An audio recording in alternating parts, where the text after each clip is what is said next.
The gold prices have reversed early gains today, extending previous session's losses as deflation fears took over on concerns that the European leaders may fail to come up with concrete measures to solve the region's debt crisis at this week's summit. Gold typically is seen as a hedge against inflation and has seen an unbeaten 11 years of winning run till 2011. But the markets are now worried that the slowing global economic activity could force the jewelers, investors and speculators to curb the spending. Right now, the gold is on your screens. The Indian markets are below 30,000 rupees per 10 grams, and the international prices, of course, have declined something like $2 right now. 1570 and below is how that one is trading. The Brent crude prices also have declined below $93 per barrel on the back of fading hopes from the EU summit. There you have Brent on your screens, down 0.1%, while the NYMEX crude price is just about holding 79, just about in the green at this point. Let's get in then our experts. Ram Pitre is head research ITI. He joins us in Mumbai. So does Vijay Bambani, who's author and CEO BSPLindia.com.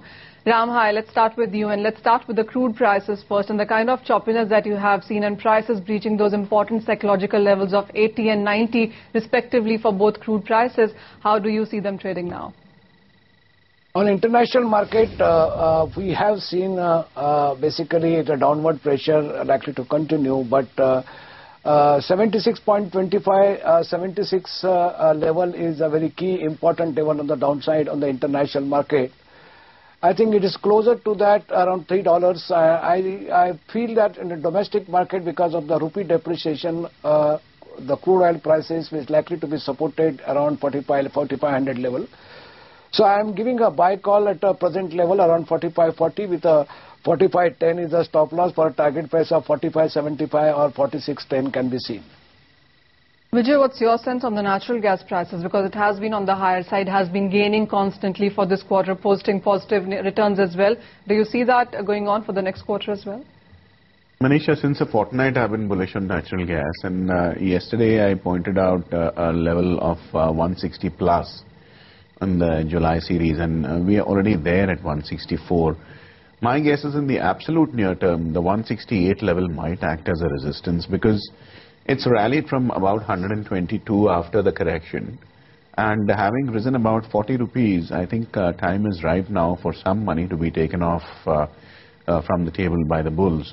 I would wait for prices closer to the 150, 155 levels before buying. And as for the quarter, I think breaching the 175 levels might be a challenge for natural gas in the coming 2 to 3 months. All right, watch out for those levels. Then, Ram, coming to precious metals then, and gold has continued to disappoint. We did see that profit taking after the Fed disappointment. And the point about, or this talk about deflation, again, really is taking money out of that space. Yeah, international market, we have seen a recent high of almost $1,640, and it has corrected a bit to almost 1,558 on the international market on the downside. The major support lies at triple bottom at 1,527, 1,530 area. Once it is likely to break in near future, and a break of that, the sudden sell-off might come in, and gold prices may dip to around 1,400, and the ultimate target is around $1,404. Coming back to on intraday basis, any pullback will be sold. I think around 180, 181, 1,580, 85 level is a good area level international market to sell. And in domestic market, say around 30,000, 30,050 with a stop loss of 30,100 for a target price of 29,900, 29,850 can be seen in New York market. Ram, we've seen nearly 6% of decline coming in for this quarter for the gold prices. Do you see the second quarter or the next quarter rather being slightly positive, or as you said, the kind of level that you're talking about below 1,500 as well, that is what you could see in the coming quarter itself? Yeah, I'm extremely bearish on gold, and on any sell on a rally, maximum, if at all any sudden spurt will come in the gold price to around 1,640, 1,065, I'll be a seller, and I think according to me the top is already placed at $1,921, and unless and until we touch 1,400 or $1,500, I don't think any bounce back. For at least for this year, we may not see the new high on international gold prices.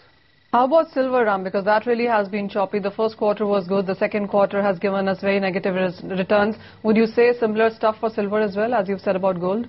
Yeah, almost 10 to 12 weeks continuously closing lower, it's a lower band and higher lows, and it's likely to continue. The important level for today is, on international market, $26.45. Once it's taken out, the near recent low of 26.08, 26.17 will be pasted. My target on the downside is 25.25 and $24.04 in silver, and that might come by this expiry or in the first week of July or so. Vijay, getting you in the conversation back here, are you equally bearish as Ram is in the precious metals for the coming quarter?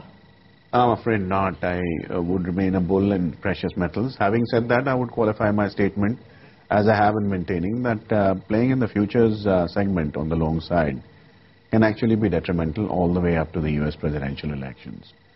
I have a longer term outlook on bullion, and I think it would make more sense to start taking delivery based systematic investment approach into gold and silver, preferably silver, because gold has appreciated significantly over silver over the last couple of months. My guess is silver is not reaching, say, 48,500 or 48,900 kind of a band. And gold, I would watch the 29,750 levels in the absolute near term.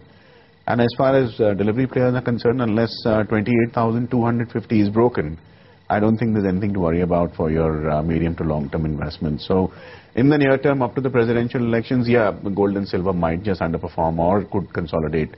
But I would not call it a bear market yet. Sell futures, but buy physical markets in sense of gold is what experts are telling us today.